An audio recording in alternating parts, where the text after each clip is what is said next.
جو سوال اہم ہے پروفیسر، احباب کا خیال ہے کہ آپ جو ذکر دیتے ہیں لوگوں کو، آپ یہ ذکر دینے سے بریلویت پھیلا رہے ہیں۔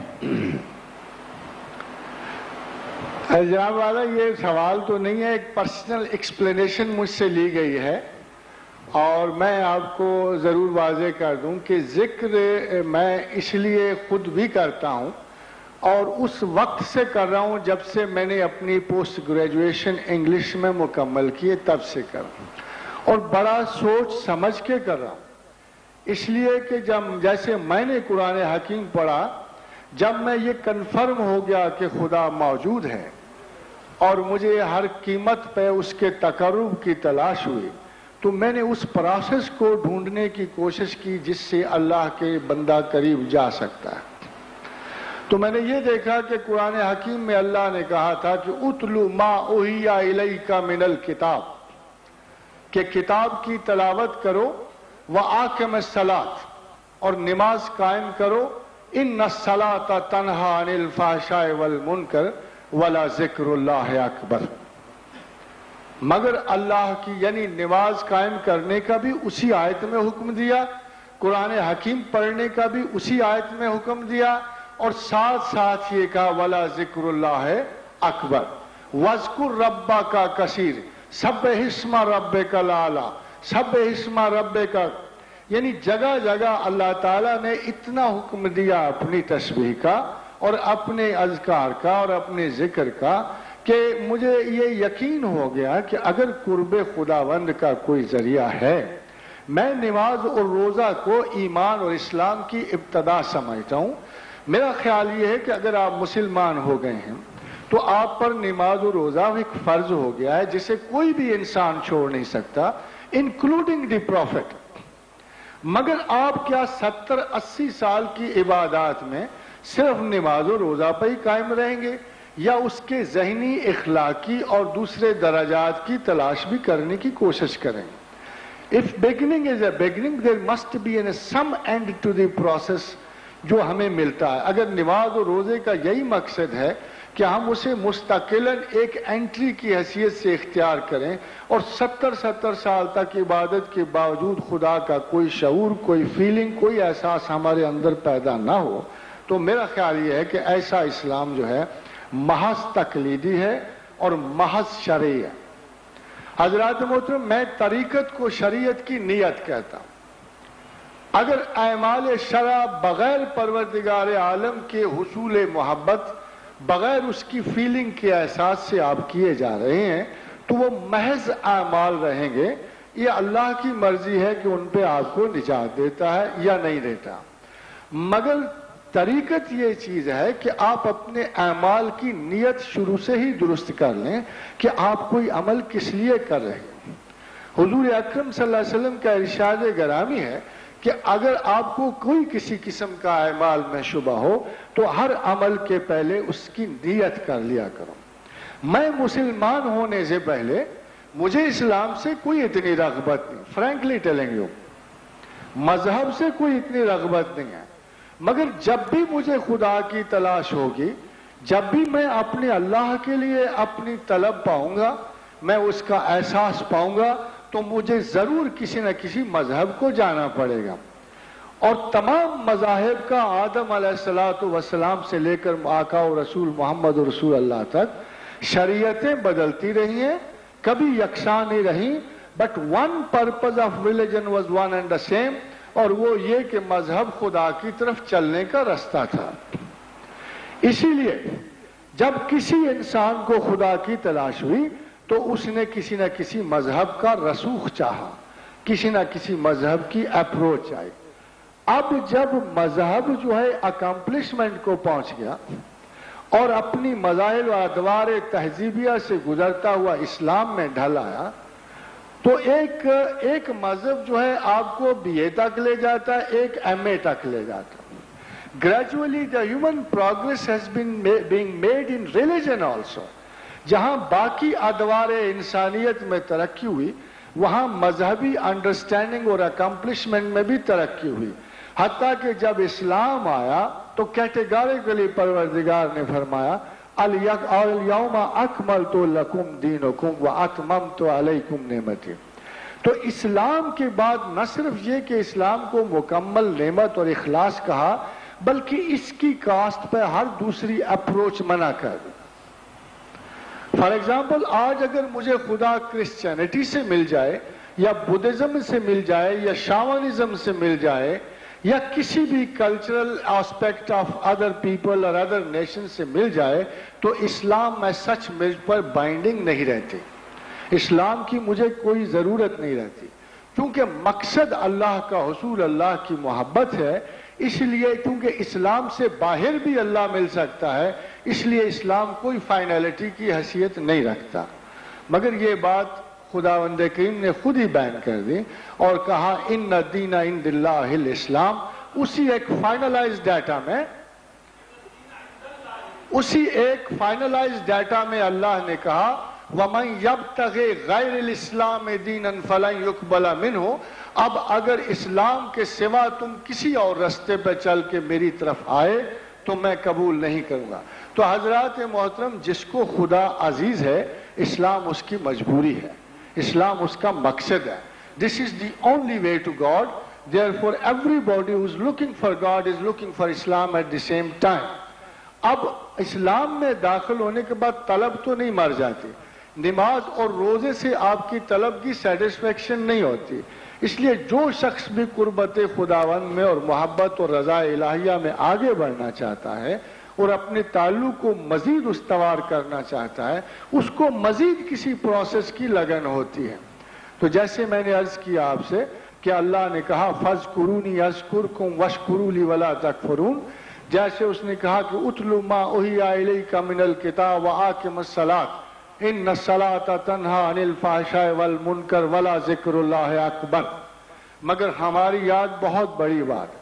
حضرت محترم سوال یہ ہوتا ہے کہ اس یاد میں اور اس یاد میں کیا فرق؟ وہ دونوں پیٹرنز ہیں. قرآن کی یاد بھی ایک پیٹرن میں مخصوص ہے، نماز بھی ایک پیٹرن میں مخصوص ہے. آپ صفائی اور طہارت کے بغیر اور مختلف قاعدے اور قانون کے بغیر اللہ کو یاد نہیں کر سکتے. مگر جہاں تک ذکر کی بات ہے، سب سے پہلے اللہ نے اس پر سے پیٹرن اٹھا دیا. فَاذْكُرُوا اللَّهَ قِيَامًا وَقُعُودًا وَعَلَىٰ جُنُوبِهِمْ. کھڑے ذکر کرو، بیٹھے کرو، کروٹوں کی بل کرو، تم ہر حال میں مجھے یاد کر سکتے ہو. اور اس کے ساتھ ساتھ غور و فکر کرو. الَّذِينَ يَذْكُرُونَ اللَّهَ قِيَامًا وَقُعُودًا وَعَلَىٰ جُنُوبِهِمْ وَيَتَفَكَّرُونَ فِي خَلْقِ السَّمَاوَاتِ وَالْأَرْضِ. اس کے ساتھ ساتھ ام المومنین عائشہ صدیقہ کے مسلم میں حدیث ہے کہ حضور سے پوچھا، ام المومنین سے پوچھا گیا باب جنابت میں کہ کیا رسول اکرم صلی اللہ علیہ وسلم اس عالم میں بھی خدا کو یاد کرتے تھے؟ فرمایا وہ ہر حال میں خدا کو یاد کرتے تھے.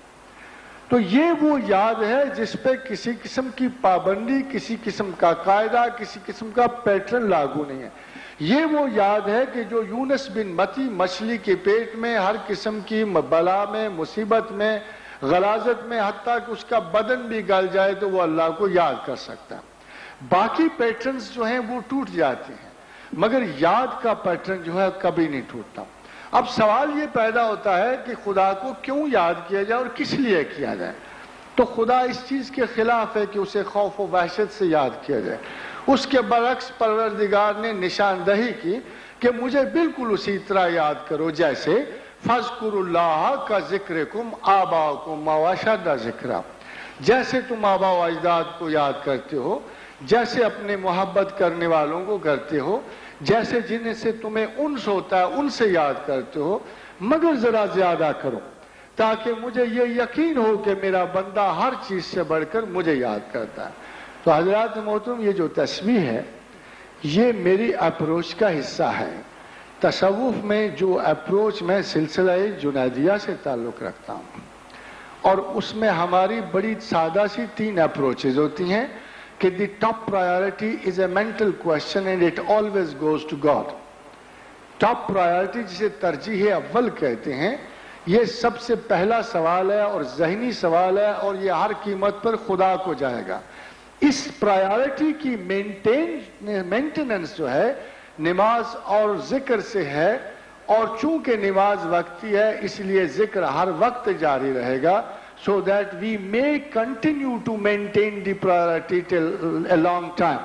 اور تیسرا اصول جو ہمارے اسکول آف تھاٹ میں ہوتا ہے وہ اعتدال ہے. ہم کسی بھی ہمارے school in one of the famous articles you see which I've read already and which I've written for Islamic University, ایک بات پہ ہمارا ایک پرفیکٹ ایمان ہے کہ اعتدال کے بغیر کوئی ریلیجس ایکسپیرینس جو ہے ایکسیپٹیبل نہیں ہے.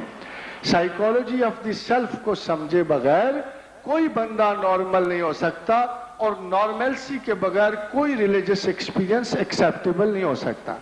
دس is one of the reason کہ میں نہ صرف انسانوں کو اپنے دوستوں کو تسبیحات دے رہا ہوں بلکہ اس کے ساتھ ساتھ میجر جو ان کے سیلف کے کریٹیکل پوائنٹس ہیں وہ ان کو ایکسپلین کر دیتا ہوں.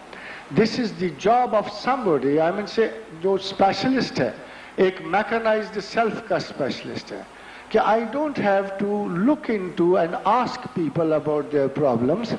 اب بھی اگر میں نے 20 آدمیوں سے بات کیا یا ان سے کلام کیا ہے تو میں نے ان سے کوئی بات نہیں پوچھی. What ever I have told to them is the point of blankness in their self, وہ بڑا نقطہ جو ان کے سیلف کو خدا کے قریب جانے سے روکتا ہے. اگر تھوڑی سی میں آپ کو آخری مثال یہ دوں گا کہ پروردگار نے قرآن حکیم میں کہا کہ بعض دلوں پہ میں ضیق اتارتا ہوں, بندش اتارتا ہوں, اور وہ حرج میں چلے جاتے ہیں. تو ابن عباس نے کہا کہ میں نے حرج کی تعریف سننی تھی تو میں حضرت عمر بن خطاب رضی اللہ تعالی عنہ کے پاس گیا اور میں نے کہا یہ خدا نے یہ کیا کہا کہ لوگ منافق اور کافر کا دل حرج کی طرح ہے. تو حضرت عمر نے اس وقت صنعاء کا ایک چرواہا جا رہا تھا, اسے بلایا اور اسے کہا تمہارے ملک میں ہرجہ کسے کہتے ہیں؟ تو انہوں نے کہا امیر المومنین ہمارے ملک میں ہرجہ اس درخت کو کہتے ہیں کہ جس کے ارد گرد اتنے گھنی جھاڑیاں آ جائیں کہ وہ چرنے والے جانوروں کی زد سے باہر چلا جائے. تو پروردگار نے منافق اور نان بیلیور کے دل کو بڑا ٹیکنیکلی اس طرح ایکسپلین کیا کہ ان کا دل اس ہرجہ درخت کی طرح ہوتا ہے جس پہ چرنے والی کوئی چیز نہیں پہنچتی, جس پہ عقل کی کوئی شعاع نہیں گزرتی. اگر تسبیح الہیہ جاری رہے گی تو اعتدال ہم اپنی ذات میں خود شاید پیدا نہیں کر سکتے, اس لیے کہ بظاہر ہم سیلف کے پروسیسز کو جانتے ہیں مگر ایکسپیرینس نہ ہونے کی وجہ سے وہ خفیہ psychological and parapsychological and traumatic effects جو ہمارے سیلف میں پیدا ہوتے ہیں اس سے ہم ناآگاہ ہوتے ہیں. تسبیح جو ہے یہ وہ ڈیٹا ہے جو ہمیں مہیا کرتا ہے ایک مقدور بر علم اپنی ذات کے بارے میں جس سے ہم بیلنس اختیار کریں. جو آپ وظائف لکھ کر دیتے ہیں اس میں کسی مذہب کی ترجمانی ہوتی ہے, قطع نظر کر کہ میں کسی مذہب کی تردید کروں, یہ میرا مقصد نہیں. مقصد یہ ہے کہ جس طرح آیات کریمہ آپ نے ذکر کے بارے میں بیان فرمائی ہیں بجا ہیں, لیکن ہم قرآن سے اور حدیث رسول سے پوچھنا چاہتے ہیں ذکر وظائف وہ چیز ہے جس پر پیغمبر علیہ الصلوۃ والسلام کی مہر ہو. احادیث کی کتابوں میں رسول اللہ صلی اللہ علیہ وسلم کے وظائف صبح و شام, رات سوتے وقت اور سفر میں, حضر میں, اور اسی طرح بیت الخلاء جانے میں, مسجد میں داخل ہونے میں, بازار میں جانے کے تمام اذکار موجود ہیں.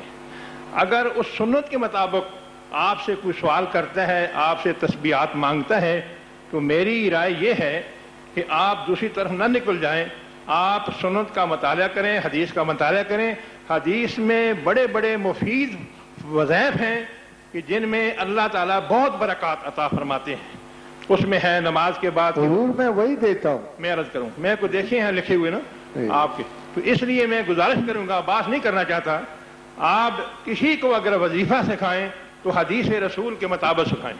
جی بالکل آپ نے بات درست کی, میں آپ کی بات 100% مانتا ہوں, مگر اب ذرا اگر آپ تمام لوگ اپنے اپنے تسبیحات کے کاغذ دیکھ لیں اور ان میں جو اسماء الہیہ میں نے لکھ کے دیے ہیں ذرا ان کو دیکھ لیں، اور پھر پہلے میں آپ کو قرآن سے یہ ثابت کر دوں کہ میں ان اسماء سے باہر نہیں گیا۔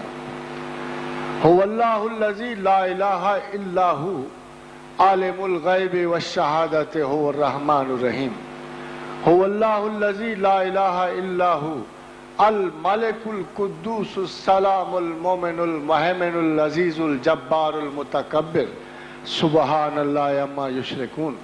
هو اللہ الخالق الباری المصور لہ الاسماء الحسنی۔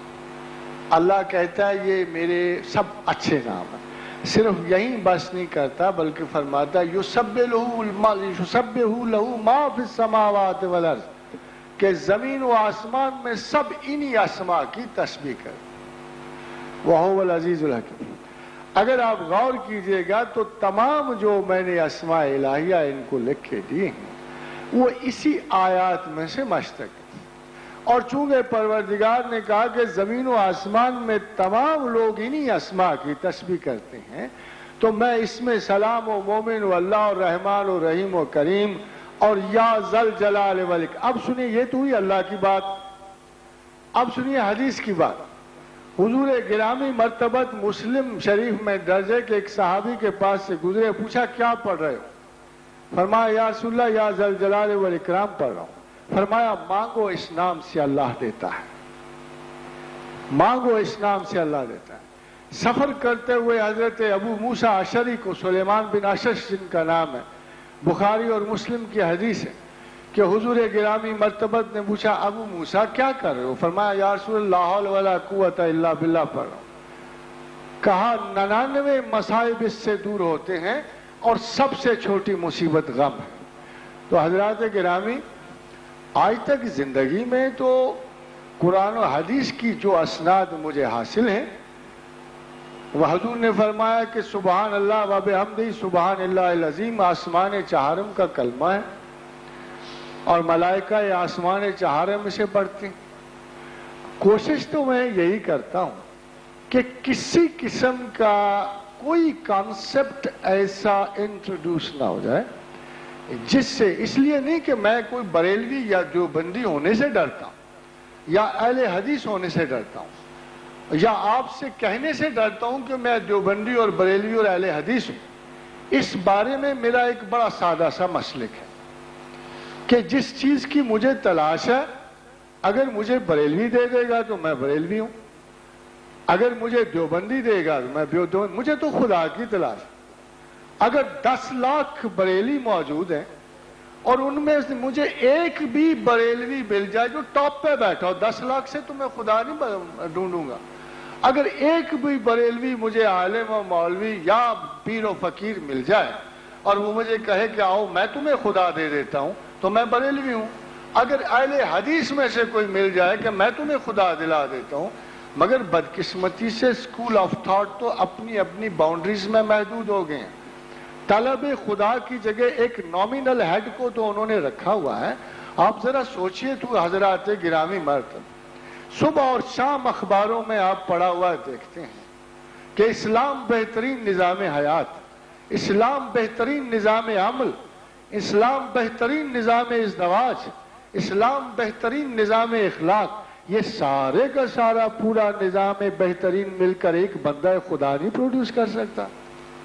کوئی کہیں گڑبڑ ہو گئی نا، کوئی مصیبت آ گئی ہے، اس پورے کے پورے اسلام پر کوئی چیز ایسی وارد ہو گئی ہے اور کوئی خطا ایسی ہو رہی ہے جس کی وجہ سے پورے کے پورا عالم اسلام ذلت و ادبار میں سمٹا ہوا ہے۔ تو اگر ہم اس کی ایک واحد ریزن ڈھونڈیں گے تو ہماری توجہ جو ہے اسلام کی ٹاپ پرائیورٹی سے ہٹ گئی ہے۔ ہم اسلام کی پرستش کر رہے ہیں مگر اسلام تو چلنے کا راستہ ہے، یہ تو ایک مذہب ہے۔ اگر ہمیں اپنی منزل کا تعین نہیں ہے، مسلمان ہوتے ہوئے اگر کسی دل میں خدا کی طلب اور آرزو و جستجو نہیں ہے، اگر ساری عمر مسلمان رہنے کے باوجود آپ کو ایک لمحہ قربت الہیہ نصیب نہیں ہوا تو پھر آپ کیسے مسلمان ہیں؟ ذرا اللہ کو تو دیکھیے، اللہ کو تو دیکھیے وہ کیا کہتا ہے کہ میں نے نار دوزخ حرام کر دی اس آنکھ پر اس نوجوان کی آنکھ پر جس کی آنکھ سے میرے لیے ایک آنسو نکلا. ذرا اپنی زندگیوں پہ غور کیجئے. اگر اپنے اسلام پہ غور کیجئے کہ پیدائش سے لے کر آج تک ہم اپنے حالات پہ روتے چلے آتے ہیں, اپنی محبت اور محبوب پہ روتے چلے آتے ہیں, اپنی زندگیوں کے پیٹرن پہ روتے چلے آتے ہیں, مگر نارے دوزخ سے رہائی کتنی آسان ہے کہ ایک آنسو خالصتاً اللہ کے لیے ہماری آنکھ سے نہیں نکلتا. یہ کس مذہب کی پیروی کریں؟ اس لیے کہ مذہب کے مقصد کی بجائے ہم پر اس مذہب بذات خود اتنا حاوی ہو گیا ہے کہ ہم اپنے ہی پیٹرن سے, اپنے ہی بنائے ہوئی حدود سے آگے نہیں نکل پاتے, ہم سکولوں سے آگے نہیں نکل پاتے. ہم آج تک یہ بریلوی, سنی اور دیوبندی کی بحث نہیں ترک کر سکے. ہم ایک پیور تر مسلمان ہونے سے شرمائے. حضرت والا, میری شناخت ان میں سے کسی کی نہیں ہے. اگر میری کوئی شناخت ہے تو بڑی سادہ سی ہے کہ میں مسلمان ہوں, اور مسلمان اس لیے ہوں کہ میں رب کریم کی جستجو کے لیے نکلا تو اسلام وہ واحد مذہب تھا جو مجھے سوٹ کرتا تھا. اسلام وہ واحد مذہب جو مجھے آفر کر رہا تھا میری نجات اور میری آرزو کا سبب. اس لیے یہ معاذ اللہ استغفر اللہ اس قسم کی پرائیورٹیز کا میں نے کبھی نہیں سوچا. میری زندگی کا اور میری تعلیم کا ایک اصول ہے کہ جب بھی آپ ٹاپ پرائیورٹی سے نیچے آئیں گے آپ کی ذہنی حدود بھی سمٹ جائیں گی, آپ کا اخلاق بھی کمتر پڑ جائے گا, اور آپ کی ذہن رسا کی حدود بھی کم ہو جائیں گے. اگر آپ خدا اور رسول سے نیچے اترنے کی کوشش کریں گے تو آپ سیکٹ, کاسٹ اور کریڈ میں الجھ کر اپنی زندگی کی شناخت کھو بیٹھیں گے. کوئی آپ کو مسلمان کی حیثیت سے نہیں جانے گا. اس لیے صاحب یہ کم از کم یہ اعتراض مجھ پہ نہیں آتا. بسم اللہ الرحمن